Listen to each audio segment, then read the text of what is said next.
సాయిరామ్ యాదవ్ గారు నమస్కారం అండి. నమస్కారం. ఎట్లున్నారు, ఏంటి సంగతి? నేను బాగున్నానండి, ఫైన్. మీరు ఎలా ఉన్నారు? నేను బాగున్నాను. ఎక్కడ మీరు proper sir? Born and బాటప్ in Hyderabad only.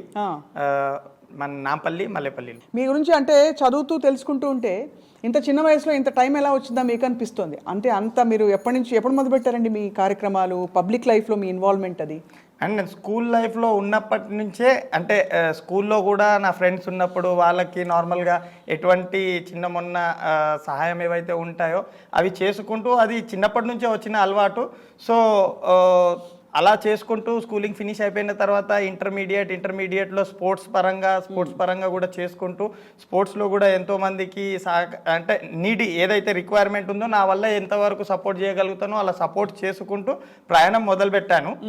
అదే స్కూలింగ్ అయిపోయినాక, ఇంటర్మీడియట్ అయిపోయిన తర్వాత నేను యాజ్ ఎ స్పోర్ట్స్ మ్యాన్, మా కంప్లీట్ కో-ఫాదర్స్ నుంచి మాకు రెజ్లింగ్ అనేది మా ఫ్యామిలీ కంటిన్యూస్గా వస్తున్నది. ఇది నా మూడో తరం. ఇది మల్ల యుద్ధం అంటారా? మల్ల యుద్ధం అది మూడో తరం. మా ఫాదర్ మంచి రెజ్లరు, మా బ్రదర్స్ నేషనల్ వరకు రిప్రజెంట్ చేయడం జరిగింది.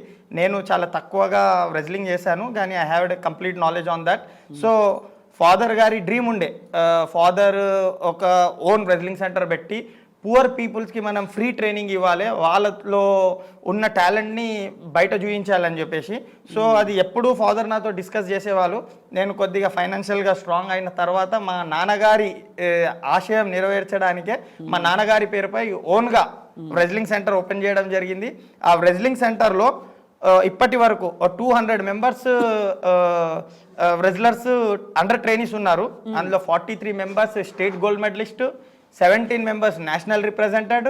మొన్న రీసెంట్గా చూసుకున్నట్లయితే నేషనల్లో కూడా బ్రాంజ్ మెడల్ నా సెంటర్కి రావడం జరిగింది. చాలా అయితే మీకు ఫుల్ కన్విక్షన్తో ముందరకెళ్తున్నారు. మీరు ఎప్పుడు లాస్ట్ రెజ్లింగ్ మ్యాచ్ ఎప్పుడు ఆడారు మీరు? నేను ఆడింది 96 నుంచి 2000 వరకు నేను ఆడాను. ఓకే. 2000 తర్వాత I started earning, because earning చేస్తేనే నేను ఏమైనా చేయగలుగుతాము అన్న గట్టి నమ్మకంతో I stopped everything and entered into business.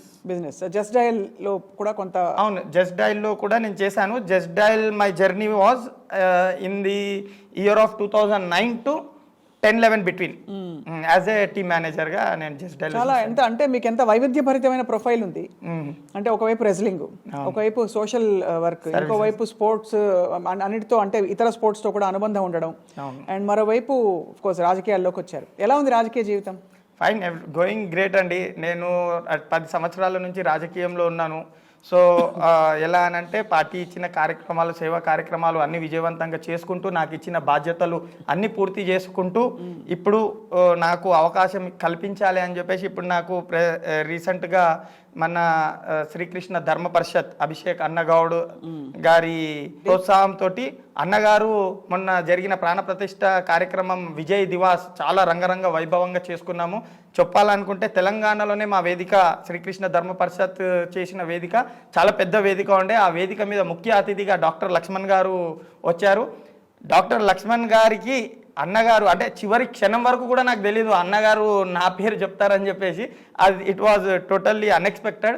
సడన్గా మా రామ్ యాదవ్ లాంటి కష్టపడే కార్యకర్తకు గుర్తింపిచ్చి టికెట్ ఇవ్వాలి అని చెప్పేసి ప్రోత్సహించడం జరిగింది. అన్నగారు ముందు నా పేరు చెప్పడం జరిగింది. సో దానికి నేను అన్నకి చాలా రుణపడి ఉంటాను. అన్నకి నా మనసు పూర్తిగా పాదాభివందనాలు అండ్ ధన్యవాదాలు తెలియజేసుకుంటాను. అంటే మీరు కష్టపడి పనిచేసేవాళ్ళు, ఆ మాట మాత్రం ఒప్పుకోవాలి. మన బీజేపీలో కొంచెం కష్టపడి పనిచేసే వాళ్ళకి, కొత్త వాళ్ళైనా లేదు ఉత్త ఫ్యామిలీ బ్యాక్గ్రౌండ్ వంశ పారంపర్యంగా వచ్చినా రాకపోయినా అవకాశాలు అయితే ఇస్తారు.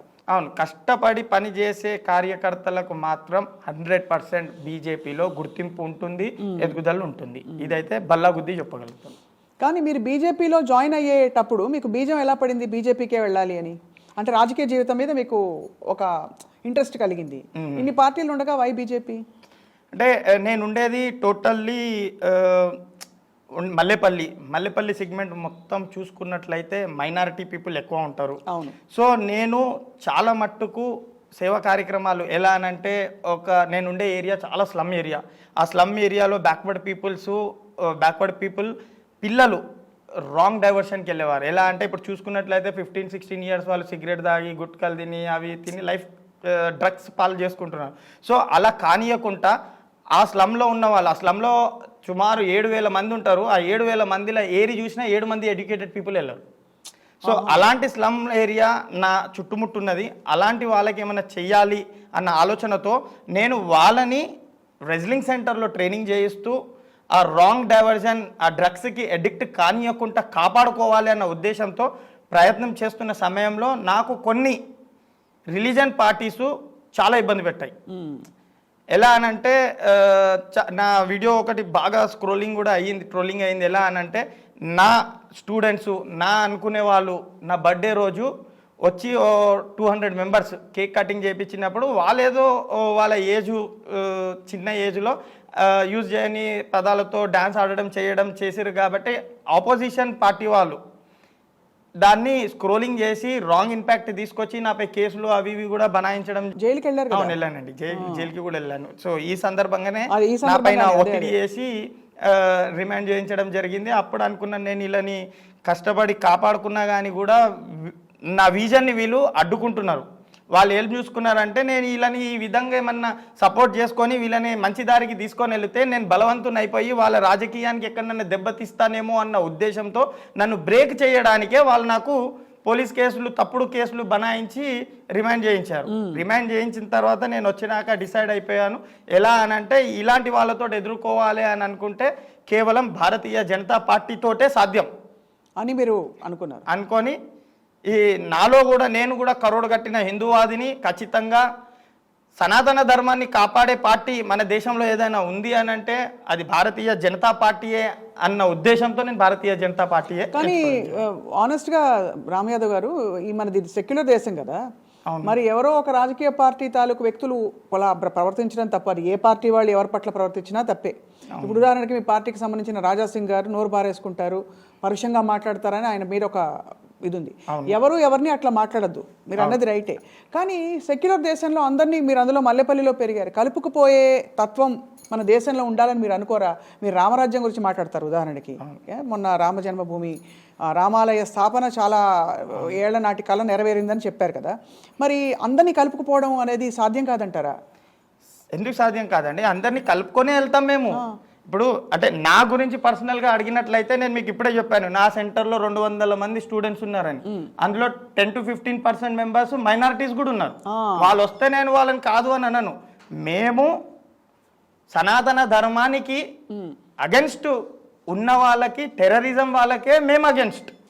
కానీ మైనారిటీ వాళ్ళతోటి మాకు సంబంధం లేదు అని కాదు. మా పార్టీలో మైనారిటీ మోర్చా అని చెప్పేసి కూడా ఒక విభాగం ఉంటుంది. మైనారిటీ మోర్చాకి ఒక అధ్యక్షుడు ఉంటాడు. బీజేపీలో మైనారిటీ మోర్చాకి అధ్యక్షులు ఉంటారు. ఆ అధ్యక్షులది కంప్లీట్ కమిటీ ఉంటుంది. కేవలం రాష్ట్రంలోనే అని కాదు, ప్రతి జిల్లాలో కూడా మైనారిటీ మోర్చా ఉంటుంది. మేము కేవలం ఈ సనాతన ధర్మాన్ని వ్యతిరేకించే రాక్షసులకే మేము అగెన్స్ట్గా పనిచేస్తాం. రైట్. సో మొత్తానికి అయితే మీరు మీ అజెండా బీజేపీతో నెరవేరుతుందని చెప్పి మీరు నమ్మి బీజేపీలోకి వచ్చారు. ఈ 10 ఏళ్ల ప్రయాణం ఎలా ఉంది మీకు? సక్సెస్ఫుల్గా ఉందండి. నేను ఏదైతే అనుకుంటున్నానో అది చేసుకుంటూ వస్తున్నాను. నాకు కూడా పార్టీతోటి అదే విధంగా సపోర్ట్ దొరుకుతుంది. పార్టీ నా నుంచి ఏదైతే కోరుకుంటుందో నేను వాళ్ళ పార్టీకి అందజేయగలుగుతున్నాను. కాబట్టి నేను ఎదుక్కుంటూ ఈరోజు నేను తెలంగాణ స్టేట్కి యువ మోర్చాలో స్పోర్ట్స్ కన్వీనర్గా ఎదిగాను. ఆ కష్టాన్ని చూసే మా అభిషేక్ అన్న గారు, ఈయన కెపాబిలిటీ ఉంది, ఈయన కెపాసిటీ ఉంది, హీ క్యాన్ డూ ఇట్ అన్న నమ్మకం అన్నగారికి కలిగింది. కాబట్టే నాకు పార్లమెంట్ టికెట్ ఇవ్వమని చెప్పేసి అడగడం జరిగింది.